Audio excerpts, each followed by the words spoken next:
It was supposed to be a day of celebration, a fresh start in a new home. But what should have been a joyous moment quickly turned into a nightmare for one Black family. Imagine pulling into the driveway of your dream house, your name on the deed, only to find yourself surrounded by police officers within minutes. That's exactly what happened to the Johnsons. The family had just bought their first home in a quiet suburban neighborhood, a place they hoped would offer peace and safety. Excitement filled the air as they unloaded boxes, but the sound of sirens shattered the moment. A neighbor, who had watched them from his window, called the police, claiming they were trespassing. He couldn't believe they actually owned the house. This wasn't just a misunderstanding. It was a painful reminder of how deep biases can run. As officers questioned the family, the neighbor stood by, arms crossed, insisting there had to be some mistake. The situation grew more tense by the second. Why'd he assume they didn't belong there? What happens when the truth comes out? Stick around, because this story is about more than one neighbor's ignorance. It's about resilience, justice, and a twist no one saw coming. As the officers stood on the Johnsons' porch, clipboard in hand, the neighbor stepped closer, shaking his head. "This is a mistake," he said firmly. "I've lived here for years. I know everyone in this neighborhood, and they don't live here." His words carried a weight that stung more than the family could show. Mr. Johnson, holding the keys to the house, tried to remain calm. "We just closed on this place last week. I have all the paperwork right here," he said, his voice steady but with an edge of frustration. He reached for the folder he'd brought along, containing the deed and sale documents, as his wife and kids stood behind him, uncertain but trying to stay composed.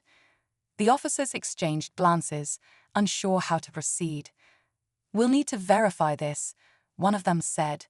Meanwhile, the neighbor folded his arms, smirking as if he was certain they'd uncover some grand lie. His confidence was unsettling, almost as if he felt he had the power to decide who belonged in the neighborhood and who didn't. Inside the house, unopened boxes sat scattered, a clear sign that the family had only just arrived. Despite their attempts to show they had nothing to hide, the situation felt surreal. Why did this man feel so sure they couldn't belong? And what would it take to prove otherwise? The tension in the air was almost unbearable. As the officers stepped aside to examine the documents Mr. Johnson handed over, the neighbor began pacing the driveway, muttering under his breath.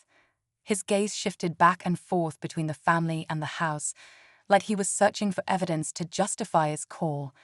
Mrs. Johnson couldn't help but speak up.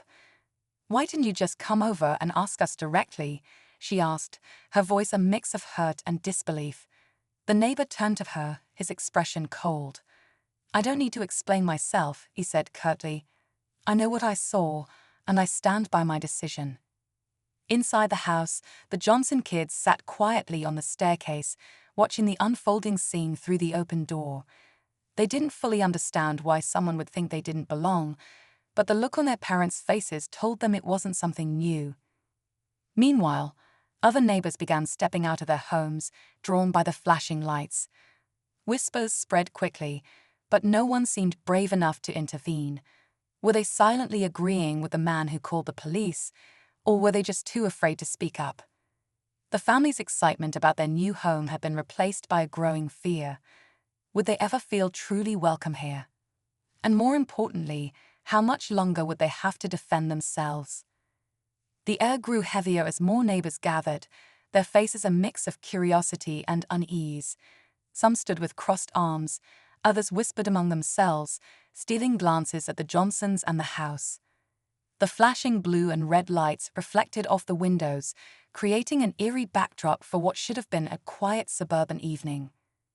One of the officers returned from the patrol car, holding the documents Mr. Johnson had provided. His expression was unreadable as he approached the family. "The paperwork checks out," he said, glancing at the neighbor, whose confident smirk faltered. "It's clear they own this house." But instead of an apology, the neighbor doubled down. "There's got to be some mistake," he insisted. "Maybe they forged the documents or scammed the real owners. Something's not right here." His voice grew louder, his frustration boiling over, and now all eyes were on him. The Johnsons stood silently, their dignity intact, but inside, the pain of the accusations cut deep. They had worked so hard to achieve this moment, only to have it questioned and tarnished. Before anyone could respond to Mr. Johnson's words, a voice called out from the crowd.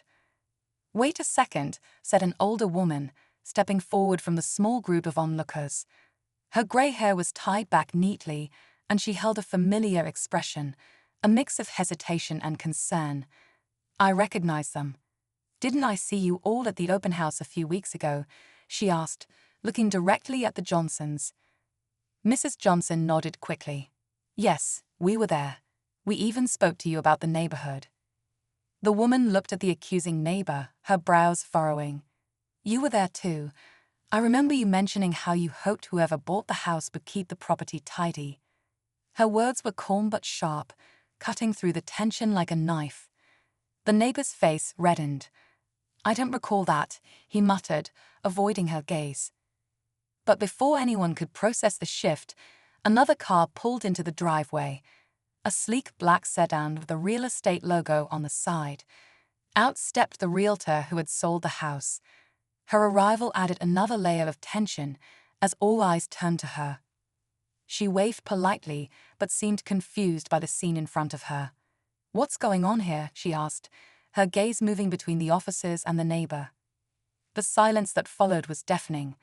The neighbor looked cornered, the crowd's murmurs grew louder, and the Johnsons exchanged glances, unsure what this unexpected arrival meant.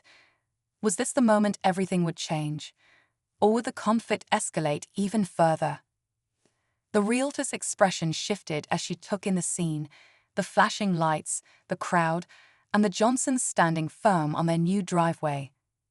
"I sold this house to the Johnson family," she said clearly, stepping forward with her clipboard in hand.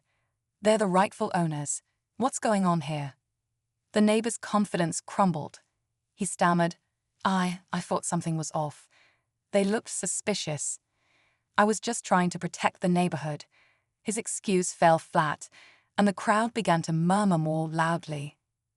The officers, now fully satisfied with the evidence, turned to the neighbor. "This situation didn't require a 911 call," one of them said firmly. "You should have addressed your concerns differently. False reports waste resources and cause unnecessary harm." The older woman from the crowd spoke up again, her voice calm but firm. "You owe them an apology." All eyes were now on the neighbor, whose face was flushed with a mix of anger and embarrassment. But before he could respond, the realtor added, "This isn't the first time I've seen this behavior from you. You questioned every buyer who didn't look like you during the open house." The crowd gasped, and the man's expression turned to shock. The neighbor muttered a half-hearted apology and retreated into his house, slamming the door behind him. The Johnsons, though shaken, stood tall. They had faced ignorance and won. As the police left and the crowd began to disperse, the older woman approached the family. "If you need anything, we're just down the street," she said with a kind smile. It was a small gesture, but it carried hope that not everyone in the neighborhood shared the same prejudices. As the Johnsons finally stepped inside their new home, a sense of relief washed over them. But as they unpacked, they couldn't help but wonder, would this be the last challenge they faced here? Or was this just the beginning of their fight to truly belong? As the Johnsons settled into their home that evening, the day's events lingered in their minds.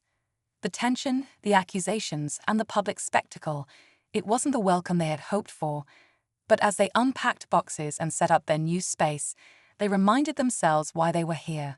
This was their home, a place they had worked hard for, and no one could take that away from them. The neighbor's reaction had stung, but the small moments of kindness from others, like the older woman's offer of support, reminded them that not everyone judged them unfairly. It wasn't about changing everyone's minds all at once, but about taking steps toward building a sense of belonging. By the next morning, the neighborhood had returned to its quiet routine.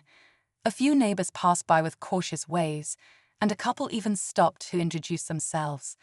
The Johnsons responded warmly, choosing to focus on moving forward rather than holding on to the bitterness of the previous day. As they sat together on the front porch that evening, Watching the sunset, Mr. Johnson turned to his wife and smiled. "This is just the beginning," he said, "but we'll make it work one day at a time." And with that, the family began their journey, not just as homeowners, but as part of a community they were determined to call their own.